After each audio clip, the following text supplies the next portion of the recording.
So let me go ahead and start. And many thanks to the previous speakers, because they've also introduced the basics very, very well. So I don't want to belabor the points that they've already made. In thermoacoustics, energy is somehow deposited that heats the tissue and increases pressure. Okay, and that often is done a little bit slowly, so that introduces a low-pass filter on the signal that's produced. These thermoacoustic pulses propagate, and lots of things can happen. They're refracted, diffracted, reflected, and they can be absorbed as well, as we've already heard. And I'll talk a little bit about my take on that later. And these acoustic receivers, they somehow detect pressure. And how they do that also has an impact on the results. I won't discuss quite so much, but the receive sensitivity of the system is very important. And then there's data processing, then there's the mathematics. How do we get something out that's useful? How do we get an image? Or how do we estimate where the treatment spot is in the patient? Okay, so let me just take a quick step back and let's just think about this from a physicist's point of view. You know, the energy density, the energy per unit volume, that has units of joules per cubic meter, which is units of newtons per meter squared, and that is the same as the units of pressure. And so this Gruneisen parameter that many people have discussed is a dimensionless parameter that, as many folks have also mentioned, is sometimes a little bit neglected. The deposition rate, the speed with which energy is deposited, is very important because we want to satisfy stress confinement. And on a microscopic scale, it's happening extremely fast for both thermoacoustic imaging, photoacoustic imaging, and for the particle therapy applications I'm talking about. Photons and charged protons are traveling close to the speed of light, right? In both cases. But in the macroscopic scale, it's very difficult to propagate many photons or many protons instantaneously. The photoacoustics community does the best job that I'd found until very recently. Most of their pulse durations are only about 10 nanoseconds long in a lot of these photoacoustics labs. So it's very, very quick. Now, I've got here pulse envelopes that I've measured over the years, left to right, slowest to fastest. So early work that I did at Lawrence Berkeley National Lab on thermoacoustic range verification, the experimentalist Michel Kureevkovo was able to pulse the beam, but the pulse duration was almost 2 microseconds. In my thermoacoustic imaging lab, we were able to get the pulse duration down to less than a microsecond. And in the last few years at Atlas, at Argonne National Lab, a young guy named Daniel Santiago Gonzalez has managed to deliver just a few ion bunches. The accelerator operates at, I believe, 12 megahertz. And so here you can see 3 ion bunches were delivered. In the blue, only 2, and then a little bit of a third ion bunch. Each one of these is about 10 nanoseconds across. So we're pushing, if we could deliver a single bunch, we'd be pushing the same delivery rate as the photoacoustics guys, which would be great. But this really is a hardware limitation. Okay, and then the other issue I want to talk about a little bit more is the spatial representation of the energy density, or of the initial pressure, I should say. Now in photoacoustics, your optical fluence is really driven by a diffusion equation. So it's extremely smooth, and it's also rapidly decreasing. You have about a 7 millimeter penetration depth of the photons in tissue. Now, in order, since my background is really diagnostic imaging of people, in order to try to image something larger, like an organ in a person, I chose to work at about 100 megahertz, 108 to be exact. where the wavelength, really now we're not talking about photon migration, we're talking about wave propagation for electromagnetic energy. The wavelength is about 3 meters in air, and in tissue is closer to 30 centimeters. But here's a very crude finite element simulation I did at the very beginning. So what I wanted to do was set up a test bed, develop an imaging device where the object that I'm imaging, when I put it inside, is much smaller than a wavelength. So my wavelength in my test bed was about 30 centimeters, and that meant we could image objects up to about 7 or 8 centimeters quite well and have relatively uniform electric field, uniform heating inside the object. Now, Lip and Yan took this very crude model that I'd first come up with, made a much better one, and then gave it to Dan Fallon, and he sent us our first test bed, including the duck. So you can see these copper posts are where we pulse the energy in, it travels down the waveguide, and we draw it out. So we have a very short pulse duration. Now, in particle therapy, the particles lose energy according to the Bethe-Bloch equation, and that's the leading terms in front. It's a complicated mess of an equation, but are proportional to 1 over velocity squared. So as the particles slow down, they deposit more and more energy. And so you can see if particles are coming in from the left, they deposit very little energy, and in fact on this screen you can't even see it until you get to the Bragg peak, and then they deposit a lot of energy right as they stop. So that's very nice because you can treat the tumor and spare any radiosensitive tissue distal to the tumor. And this simulation, Monte Carlo, was done by collaborator Tianyu Zhao, and you'll see some more images similar. In particle therapy, they actually take a high-resolution CT scan of the patient before treating the patient and use that to develop a treatment plan.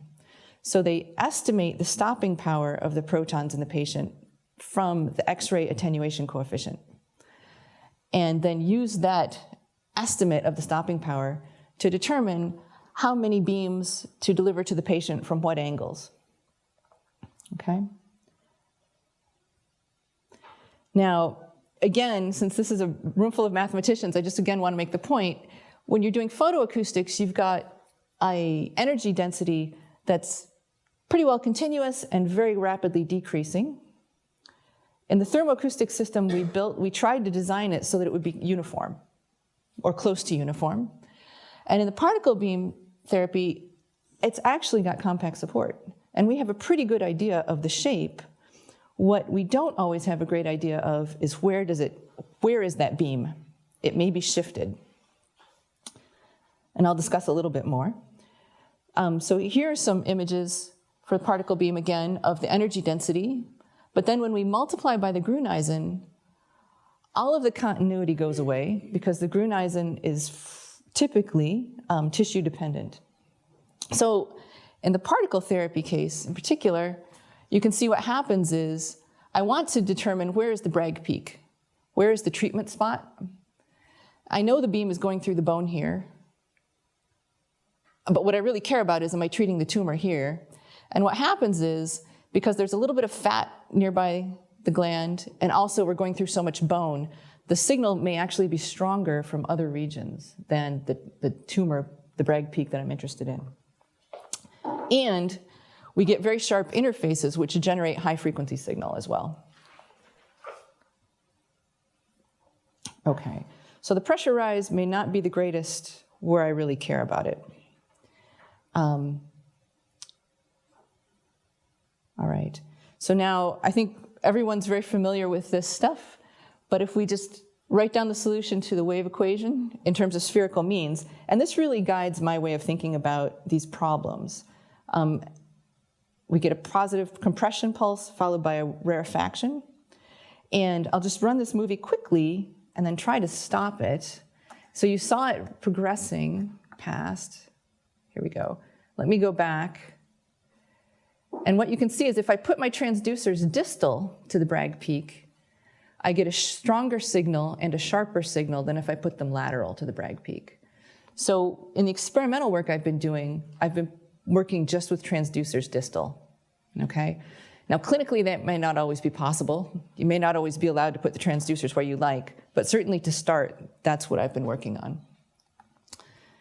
Now, okay, come on. Okay, so now if we could deliver all of the protons at once, 4 picocoulombs worth of protons, which is what they did for me at Lawrence Berkeley Lab, this is the pulse we would expect to get with that transducer configuration.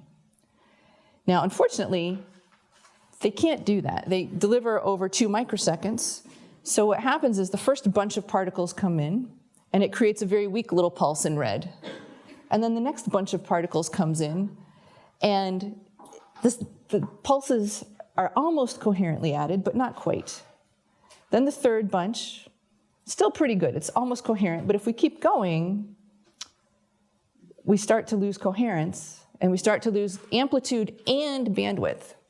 You know, the red pulse is smoother than the black, and it's lower in amplitude.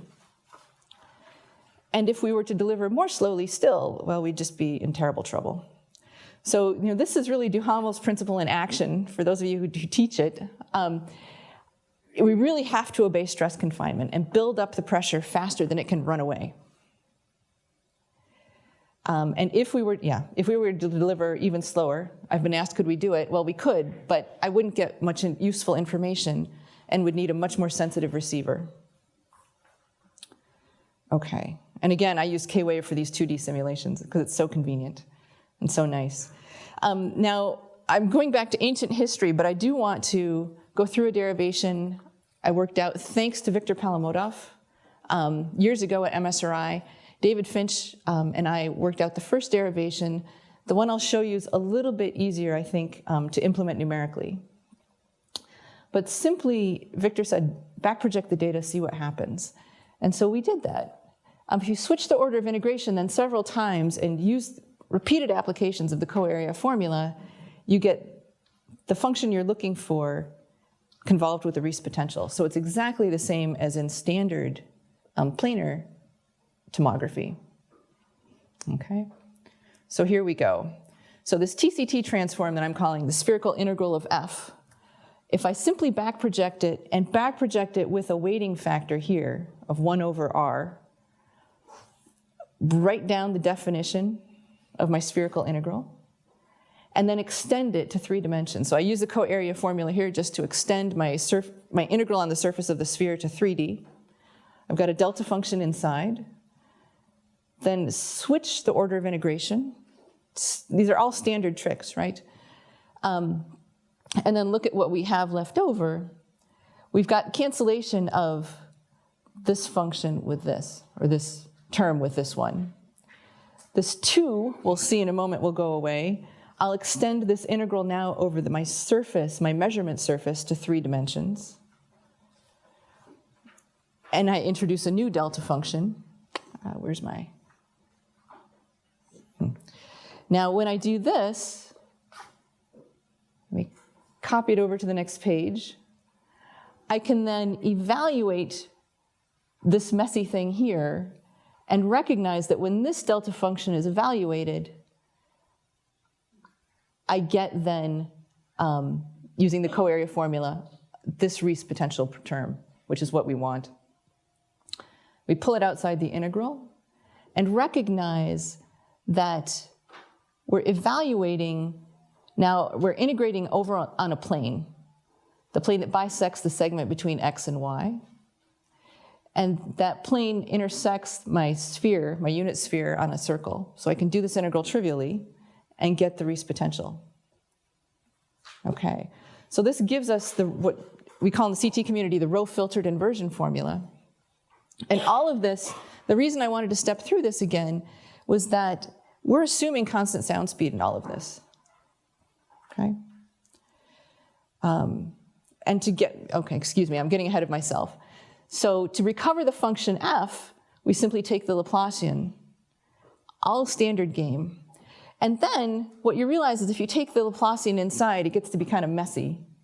But you can go ahead and do that, and you get exactly the filtered back projection formula we're used to seeing in CT with this 1 over r term here. So it's oh, and the P's, excuse me, those should be U's. I'm sorry. Yes. So this is something that's relatively easy to implement. And when you do implement it numerically, it fixes this problem. So the first I learned about thermoacoustics was from Bob Kruger, and he was doing experimental work where he simply implemented filtered back projection without that 1 over r. He said, well, we're measuring spherical integrals. If I'm far enough away, the curvature is small, I'll treat them as if they're planes. So he was reconstructing on the right, and it introduces some cupping artifact, which we get rid of using this technique. But the reason I think it worked for him was his test bed was so big that his object was in the middle, and so the cupping artifact really wasn't that significant. If you're just in here, it doesn't matter too much. And the only trouble with that is that if you have such a large measurement apparatus, it's not so efficient. So the third version of the experimental apparatus I've built for imaging is much smaller. We've really compressed the dimensions to try to concentrate the electric field and heat up the object as much as we can with the hardware that we have.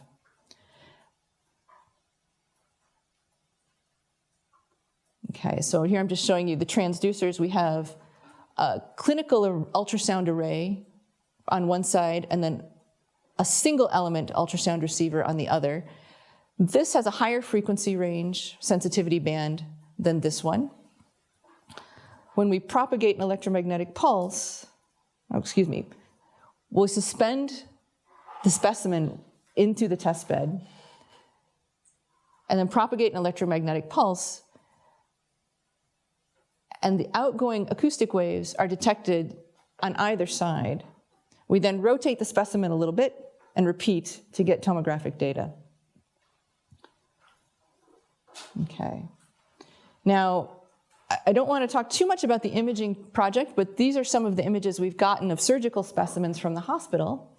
And we've gotten, I hope you can see, features that often are invisible on MRI and CT. So we've been able to see the verumontanum, which is a feature that the physicians recognize. We can see the urethra running through the prostate. We've actually gotten quite a bit of feature of healthy things. I mean, these are not disease. So unfortunately, we haven't been able to correlate with disease as well. But we certainly do get anatomical detail. Okay. Now, I'd like to advance the slide. Here we go. So I do want to talk a little bit about the effect of tissue and homogeneity. I know there have been lots of papers written about correcting for sound speed errors in photoacoustics, and there's a lot of value in that. The one thing that has been going through my mind the last few years is that we have ultrasound and it works very well. Ultrasound has worked in clinics for a long time. It's known that sound speed variations do blur the images and do deform the images, but to the extent that it works and can be used in clinics today, those systems assume a single sound speed. Now, here I just want to set up or show a little experiment that I did in my lab, where I took a single element transducer, and perhaps here's where I need to push off and turn down the lights. Okay, is that better? So what we've done is, with a single element transducer here that transmits, receives signals with that same ultrasound array that I showed you earlier. So it's got 96 channels, and I can transmit a signal here. Just through water, this is not a very interesting picture. This is the data that's received. So we've got 96 channels worth of time series. This image here was reconstructed using a very limited angle version of what I just showed you. I just simply filtered a bit and back projected. And when I compare this image that was obtained by simply a limited angle filtered back projection with this ultrasound image that's obtained by transmitting and then receiving reflected pulses, as long as you assume the same sound speed, this result of the back projected image overlays very nicely onto the transducer. Now, that's not a very interesting setup. So what we did next is we put some acoustic scatterers with higher sound speed in between the transducers. Didn't touch the transducers at all. So the transducers did not move. Repeated the experiment, and we got signal here that you can see is a little bit messier than this signal. There's more reflection, and it's weaker because it's had to travel through a medium that absorbs and is reflecting. But we're able to reconstruct, and we still get a streak that overlays quite nicely onto the ultrasound single element transmitter, even though there's bone in the way. So even a strongly scattering object like bone, we were able to get something through. Now, the real point I want to make is if we compare apples to apples, the raw data that comes through just water arrives later than the raw data that comes through these high sound speed scatterers. So you increase the propagation speed, you reduce the propagation time. That's obvious. And the reconstructions show a shift in the location of the source, the acoustic source. Okay, well, the ultrasound image shows exactly the same shift, right? And it's not surprising. Ultrasound relies on two-way propagation. Thermoacoustics, photoacoustics rely on one-way propagation. So in order to get really accurate overlays onto ultrasound, I would suggest we have to use the same settings that are on the ultrasound scanner. If you want to recover geometrically accurate images in absolute coordinates, then of course you have to correct for sound speed variations, and you need to know the sound speed. But to the extent that we get away with things in ultrasound, we get away with them in thermoacoustics as well, in terms of not knowing exactly what the sound speed is. Okay. So whenever we overlay onto ultrasound, that's inherently co-registered. All right, and we did the same setup with a particle beam. The setup I showed you before, I could create an ultrasound image of that acoustic source of the single element transducer. Of course, I can't create an ultrasound image of the particle beam, but the same thing worked. We were able to get the thermoacoustic emission from the particle beam that came, well, here, this way, entered into the oil, and stopped very quickly because it's a low energy beam. The thermoacoustic emission traveled through this bone sample, it traveled through the gelatin, and it got to the transducer in exactly the same way. And this worked because we had a low energy beam and a very short pulse duration. So the thermoacoustic emission was in the frequency range of my ultrasound transducer. It was in the megahertz range.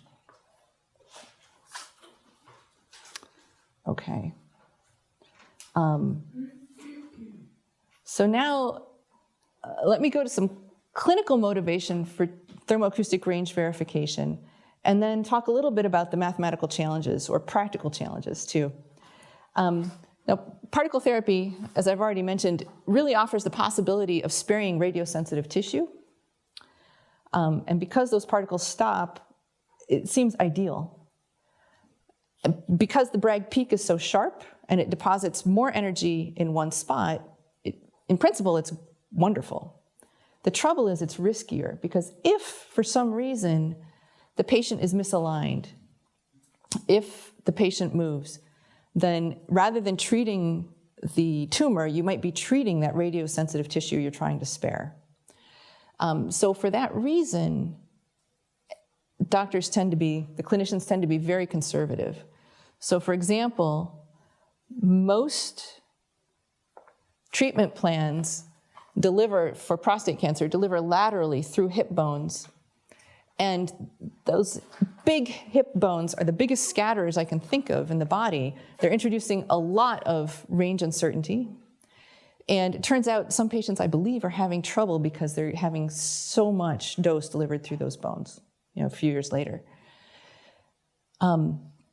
But it's done because if for some reason the beam overranges, it doesn't go into any radiosensitive tissue. Whereas if you were to deliver from anterior to posterior, you would overrange and you would run into some very radiosensitive tissue that they want to avoid. Excuse me. But if you could deliver an oblique beam, like the one on the left, you could go through very little bone, which might be preferable. So this really has limited range verification. The lack of range verification has limited the efficacy of proton therapy. And currently, and I'm speaking very loosely, the ASTRO, the American Society for Therapeutic Radiation Oncology, is recommending proton therapy for just a few tumor types. And again, these conservative treatment plans really diminish the value of proton therapy. Okay. So the problem we have is that for these high energy particle beams, they're delivering at typically over 200 MeV. So the Bragg curve is quite smooth, and the signals that are generated are very low frequency. So we've got a couple of problems. Also, we have a limited angle issue in that, and because we're having such low frequency emissions, at 100 or 150 kilohertz, we're talking about half wavelengths that are many millimeters. And that kind of accuracy just isn't good enough. We need to do better. But on the other hand, this isn't really an imaging problem. I mean, what we're concerned about is if the beam goes through more bone than we thought because the patient's misaligned, it shifts the beam location, it shifts where the beam stops, where that Bragg peak is located, but it doesn't change the shape of the dose profile too much, or the initial pressure too much. So we're not necessarily having to recover a complete image. We just have to recover the location of the Bragg peak. Okay, so it's a simpler problem that we have to solve. Also, because the medical physicists like Tianyu Zhao at WashU, who created the dose profiles for this clinical plan, because they have a high resolution CT and they've got many, the treatment planning process involves computing, and nowadays they're using Monte Carlo to compute many, many beam profiles. So the treatment planning system now, the new ones, have the ability to do very good Monte Carlo modeling through the CT volume. And if that can be saved, we could have the dose maps for each individual proton beam they plan to deliver. So we've got lots of a priori information at our disposal. Okay, so in these results that I'll show you, we used exactly the same discretization that I received in the CT and segmented the CT just according to the Hounsfield units, the values in the CT, to give representative values for propagation speed, for the Gruneisen, and for density. And the only thing where I cheated a bit was these gold fiducials that had been implanted already. For those, we cheated a bit because they are like delta functions. They're so small. Now, here, and again, because the medical physicists will do treatment planning with many particle beams to cover the whole tumor at different depths, I'm showing you two different cases here with just signals from a single receiver for 3 different beams. The red plots, there really are 3 plots there. They may be indistinguishable to your eye, but there are 3 plots corresponding to beams delivered laterally, as is conventionally done. And then the yellow are for 3 beams that are delivered at an oblique angle. And as you can see, in these just straight out of K-wave, no noise added, nothing, assuming instantaneous deposition, you can see the difference between the yellow plots. They may not be pretty, but you can see that there's some hope of distinguishing.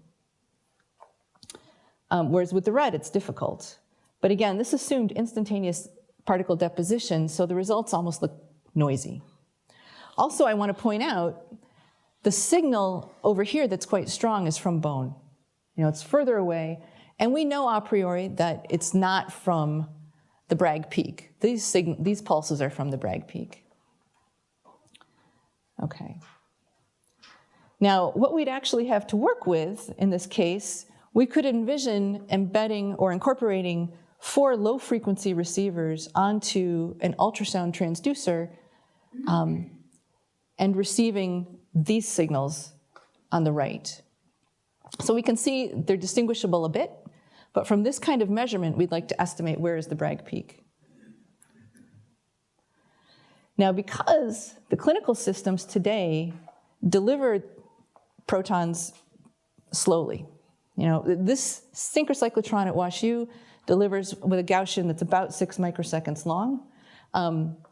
Lee Sabatka's lab measured that when I was down there visiting, and it's almost a Gaussian, so I modeled it as a Gaussian. And when you take that into account, then you can see even the red pulses are distinguishable, perhaps, and the yellow ones really are clearly distinguishable. Also, it tends to knock down the very high frequencies that are introduced by this discontinuous Gruneisen. Okay. And even if we add white noise, because the signal is so low frequency, I mean, in some sense, having low frequency signal is terrible if you want high resolution, but if you have high frequency noise, it's great because you can easily filter it out. And for the approach that I've used to estimate the Bragg peak location, it was not a problem. I was surprised at how robust we were to noise. So I'll show you in a moment. So what I've done is develop a method where we first estimate just simply using beamforming from the very limited angle data that we have, an estimate of the Bragg peak location. And so in this setup here, this is the true Bragg peak location, and these are the a priori locations of beams that were computed a priori during treatment planning. So first step is to beamform and take our first best guess, okay? And it's not great. It's not a great guess. I get here to the first point, and I say, okay, which of my a priori beams am I closest to? Compare the measured signal, which is noisy and probably not great, to the simulated data that we can create ahead of time based on the treatment plan,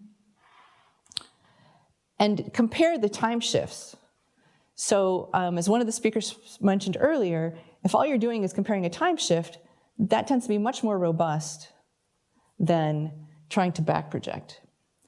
So we compare the time shifts between these two times, the shift between the two time series, and then use that to update our estimate just using a least squares approach.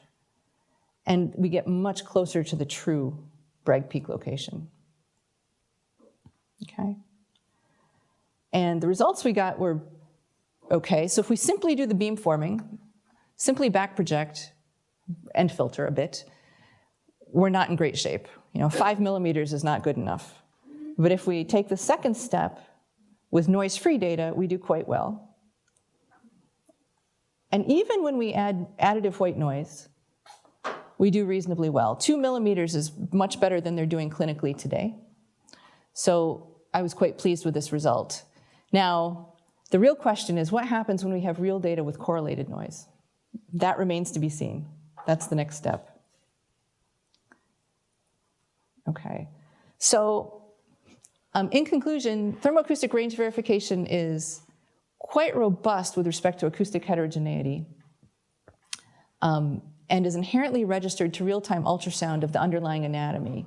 So my hope is that we can find applications where we can collect an ultrasound image, overlay that range estimate, and then I think what will be necessary, though, because the clinicians are so comfortable, the medical physicists are so comfortable working with the CT, that we'll have to co-register back to the CT, and that may be our biggest source of error. But of course, custom ultrasound hardware will be required because this is a much lower frequency signal. Okay. This two-step method, it's very robust, and it overcomes the imaging resolution limits that we're used to thinking about. But again, the disadvantage is it will require co-registration to CT. And I think, do I have a little bit of time? 5 minutes? Yeah, I don't know if, okay. I can talk a little bit more, but I'm not sure. I don't want to belabor these points too much. I'll just show a few more slides. and point out that this thermoacoustic phenomena due to particle beams has been known for years, for a long, long time. And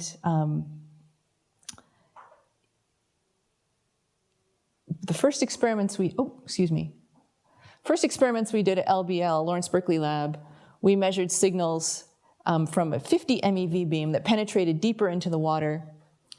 And what was interesting is we got a signal from the Bragg peak. We got a signal from the plastic. We had a plastic container, and that oil in the plastic heats up quite a lot, just the way fat heats up quite a lot. And then we also got a third stripe, which is turning out to be the classic signal here, these three stripes of the reflected signal that traveled from the Bragg peak towards the wall of the tank, hit the wall, and bounced backwards. And we were able to reconstruct quite accurately the Bragg peak location and also the entry point into the tank. These three columns of images were collected just by translating the receiver, the ultrasound array, 1 centimeter to the left and 1 centimeter to the right. But the ranges that we estimated were very close. This estimate of 21.6 and 21.9 millimeters were very close to the true range according to the Monte Carlo simulations that we did. So we were quite pleased. Okay. And again, I think I can leave it for here. So I want to go back one and take any questions, and then perhaps the next speaker can have some more time if they need it. Okay.